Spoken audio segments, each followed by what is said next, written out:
যেমন বাজে ক্যাপ্টেন্সি তেমনই বাজে বোলিং।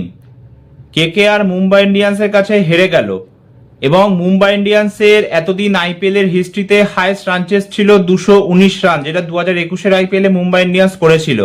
এবং তারই সাথে 2012-র আইপিএল এর লাস্ট টাইম হয়েছিল যখন মুম্বাই ইন্ডিয়ান্স কোনো সিজনের প্রথম ম্যাচ জিতেছিল। এবং তারপরে 14টা বছর বাদে 2026 সালে এসে কোনো একটা আইপিএল সিজনের প্রথম ম্যাচে মুম্বাই ইন্ডিয়ান্স ম্যাচ জিতে গেল। কি বলবো কেকেআরকে, কিচ্ছু বলার নেই।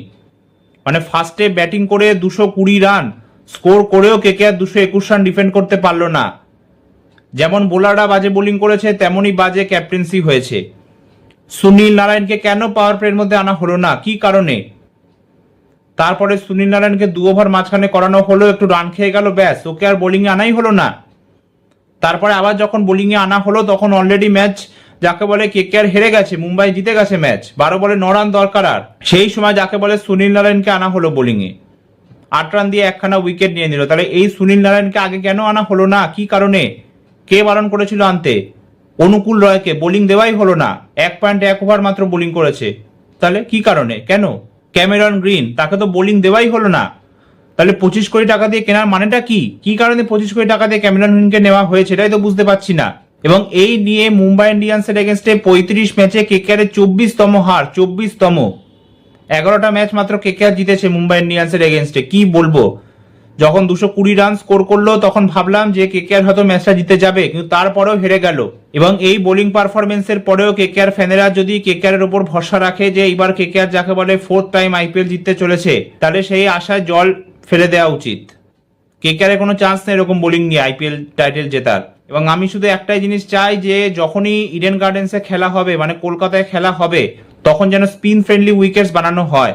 কারণ বাকি বোলারদের উপর কোনো ভরসা নেই। যদি কেকেআরকে এই টুর্নামেন্টে কেউ জেতাতে পারে সেটা হচ্ছে বরুণ চক্রবর্তী আর সুনীল নারায়ণ, আর তার সাথে মোটামুটি কন্ট্রিবিউশন দিতে পারে অনুকূল রয়, ব্যাস।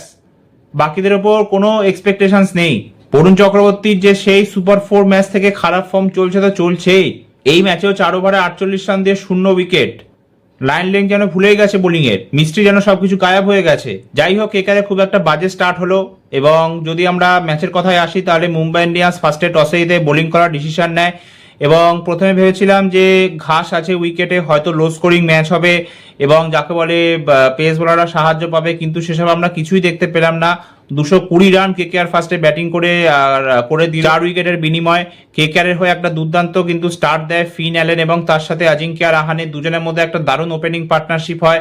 ফিন অ্যালেন 17 বলে 37 রান স্কোর করে আউট হয়ে যায়। এছাড়া আজিঙ্ক্য রাহানেও কিন্তু 40 বলে 67 রানে খুব একটা দারুণ নক খেলে। এছাড়া ক্যামেরন গ্রিনে কিন্তু শুরুটা ভালো হলো না, 10 বলে 18 রান স্কোর করে আউট হয়ে গেল। বাকিদের মধ্যে যদি আমরা দেখি তাহলে উইকেট কিপার অঙ্করিশ রঘুবংশী কিন্তু 29 বলে 51 রানের একটা দারুণ ইনিংস খেলেছে। তবে রিঙ্কু সিং কিন্তু সেরকম ভালো ফিনিশিং টাচটা দিতে পারেননি। 21 বলে 33 নট আউট মাত্র স্কোর করেছে এবং তার সাথে রমনদীপ সিং আই থিঙ্ক 4 বলে 4 রান স্কোর করেছে। তো কেকেআর 20 ওভারে 220 রান স্কোর করে 4 উইকেটের বিনিময়ে। 221 রান টার্গেট ছিল Mumbai ইন্ডিয়ান্সের।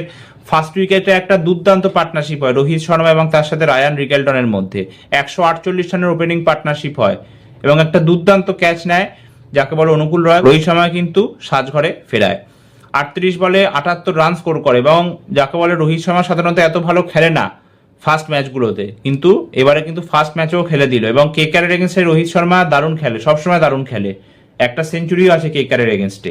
Ryan Rickelton 81 run score করে দিয়েছে। এছাড়া যাকে বলে সূর্য কুমার যাদবের কাছে সুযোগ ছিল ভালো একটা ফিনিশিং টাচ দেওয়ার, কিন্তু ও কিন্তু সেই খারাপ ফর্ম ওর চলছেই T20 ওয়ার্ল্ড কাপ থেকে এবং 8 বলে 16 রান স্কোর করে আউট হয়ে গেল। এছাড়া তিলক ভার্মাও 14 বলে 20 রান স্কোর করে আউট হয়ে গেল। তবে শেষের দিকে কিন্তু হার্দিক পান্ডিয়া এবং নমন ধীরে দুজনে নট আউট থেকে মুম্বাইকে 6 উইকেটে ম্যাচটা জিতিয়ে দেয়। এবং এরই সাথে কিন্তু 14 বছর বাদে ফাইনালি মুম্বাই কোনো আইপিএল সিজনের প্রথম ম্যাচ জিতে গেল। তো এখন দেখার এটাই যে কেকেআর এখান থেকে কামব্যাক করতে পারে কিনা। এই ভিডিওটা এতটাই, আবার দেখা হবে একটা নতুন ভিডিওতে। ততক্ষণ সবাই সুস্থ থেকো, সাবধানে থেকো, ধন্যবাদ।